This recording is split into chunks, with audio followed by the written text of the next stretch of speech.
Donnie and Dolly. The team is supported by ableauctions.ca. Closing your business? We can help.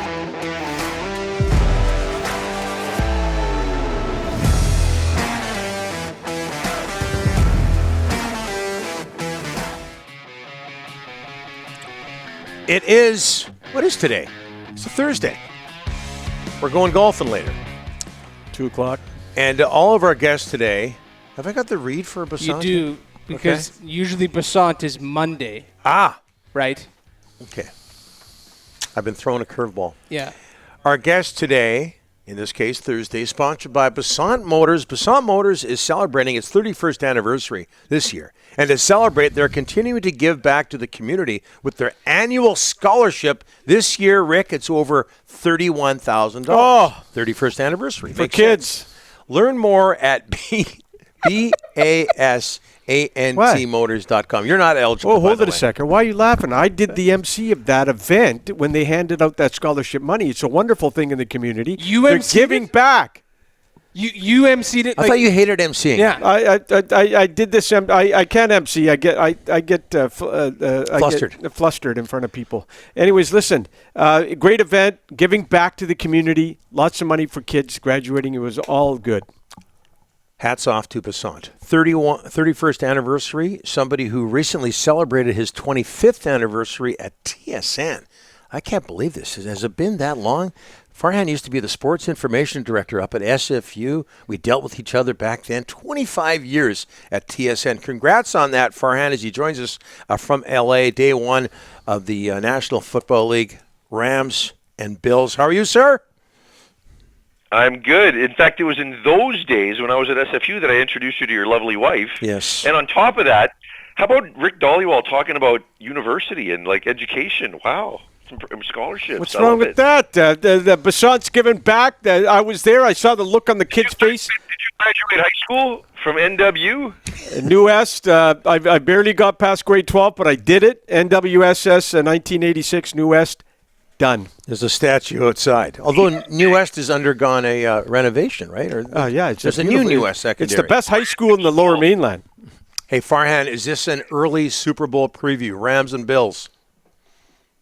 Yeah, I absolutely think it is. When you look at the Bills, they're rightly favored to win the Super Bowl this year. I mean, it just feels like it's their year. They've brought back the core of a team that was good enough to win it a year ago, and Josh Allen's the MVP favorite, and you've added Von Miller to the group, right? So they look to be loaded, right? I mean, they've got some questions at corner, which I think as the season progresses, they'll find a way to get through when they get some injured players back and things like that. But yeah, I mean, they are very good, and you've got the defending champions in the Rams who lose Von Miller, but they pick up Bobby Wagner, they pick up Allen Robinson in their receiving core. So, and if they can stay healthy at certain positions, I think they're going to be heard from before the season's over as well, and absolutely are possible to get back into the Super Bowl. So, I mean, I think it's very much a Super Bowl preview tonight.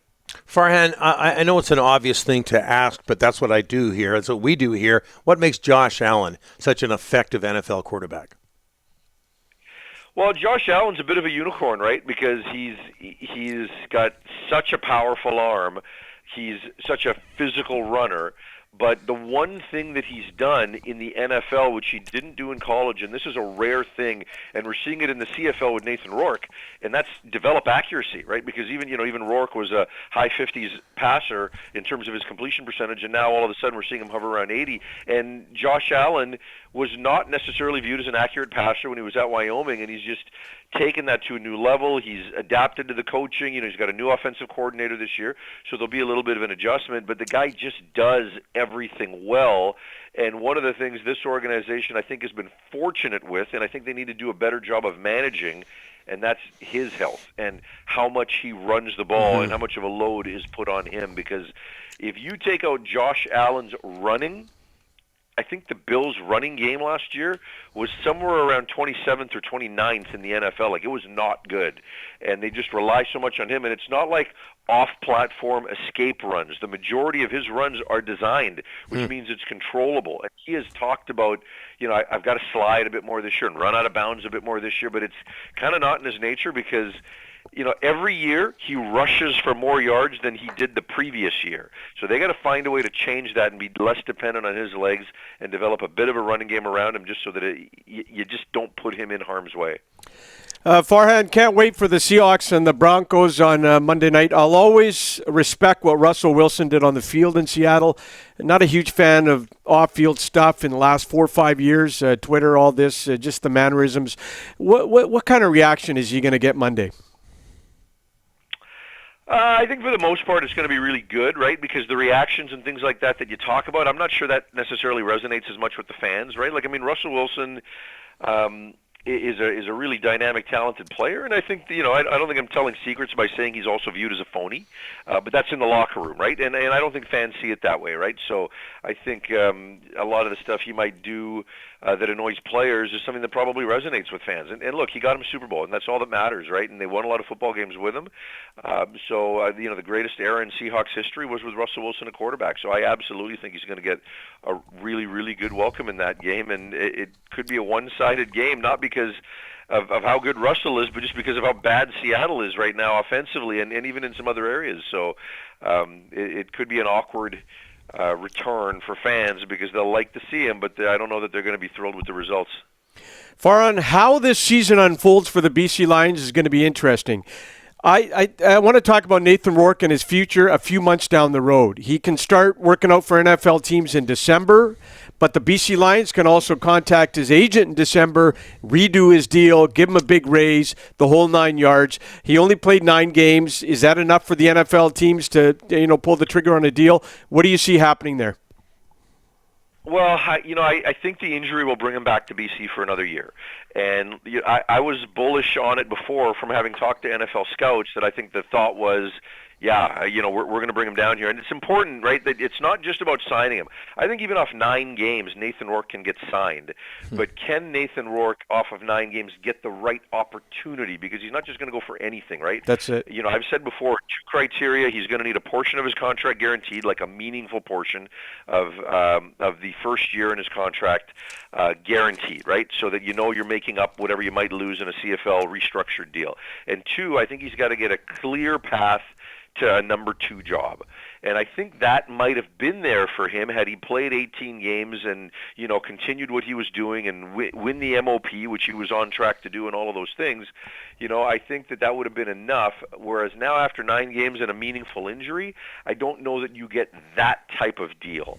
And I think in that case, like I said, I think he's going to be back in 2023. I mean, it could have gone either way in either scenario, but now the way I think it might lean, I think it would make sense for him to come back extension and a raise in every one of those years, knowing that if he comes back after year 1, that they'd have his rights.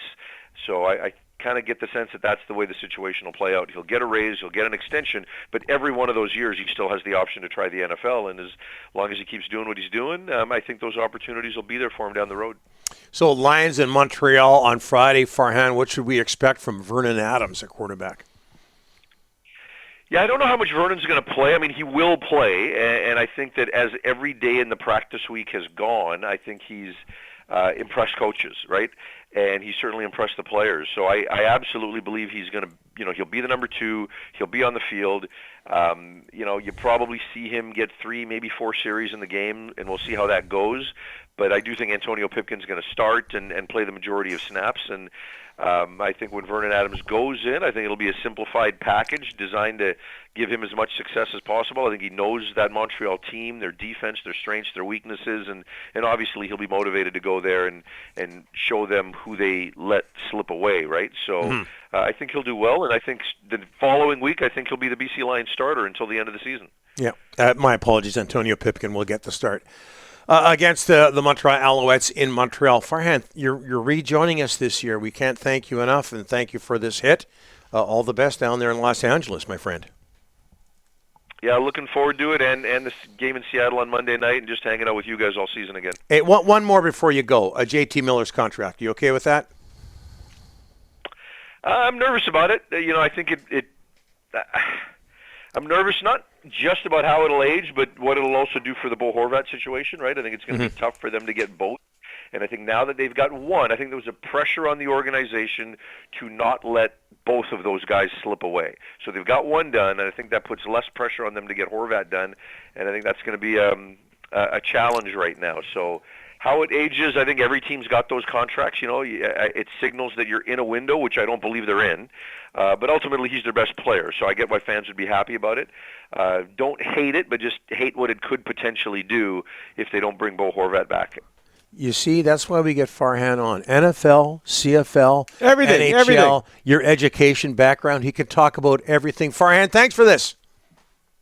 And your marital background. Yes, there you go. Yeah.